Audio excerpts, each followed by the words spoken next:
Side, well, Bramsom, former European champion, as the pacemaker, taking him out in 49.5.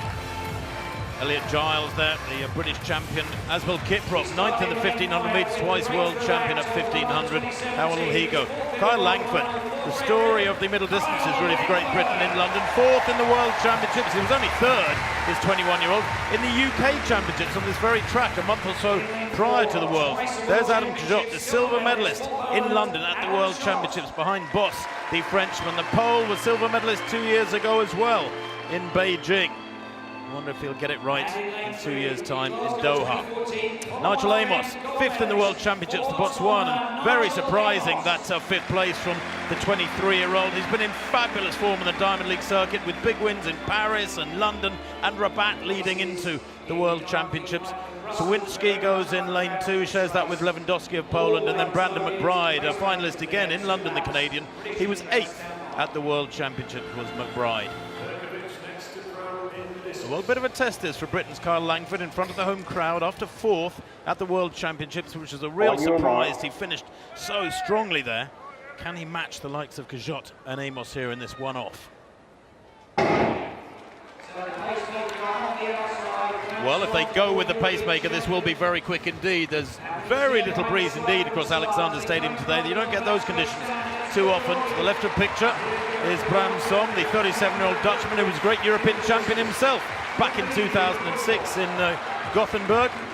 Very experienced pacemaker too, and Amos moving straight to the lead of the pack there at 200 metres, and it looks pretty quick, around 25 seconds. Yeah, it does, and you're right, Amos really, this is the way he's, the latter part of the season has been enjoying running his races, setting the tenor of the race, and he's doing exactly that here. That's something not possible, I guess, in a major championship, although he did very well in London in 2012, sub 142.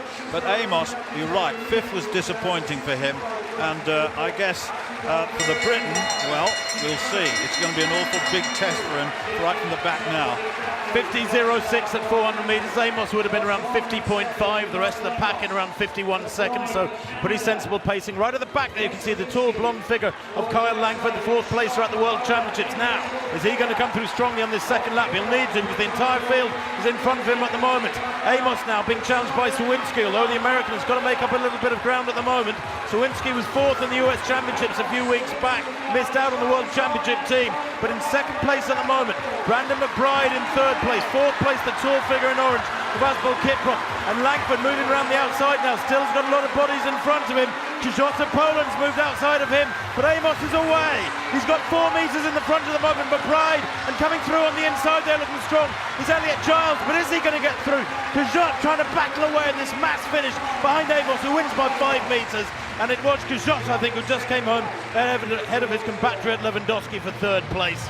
But Nigel Amos, 1:44.5 there, a dominant run from the man from Botswana.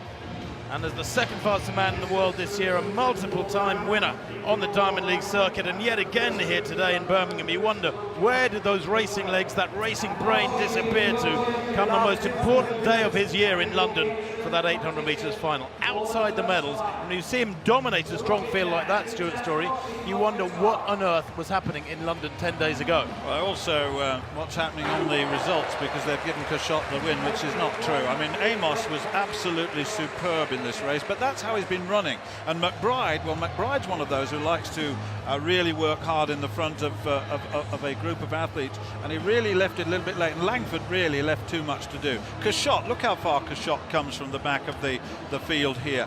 It's a real attack, but Amos, this is the way he likes to run. Kajot coming very, very strongly. Langford has left it too late. Sawinski is coming through there very strongly as well, but Kajot takes that in 2nd place. But Amos clearly the winner, and I think the result system will put that correct very shortly, so we can't give you the official result of that race just yet. We definitely know who won it, unless there was a disqualification, which there's no evidence of whatsoever at the moment. Well, Nigel Amos, a class apart on the day. 1:44.50 is the time that's been given for the winner.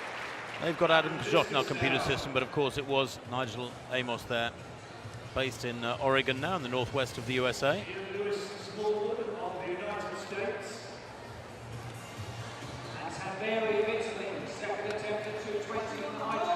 Well, let's just catch up with the Olympic champion, the world champion.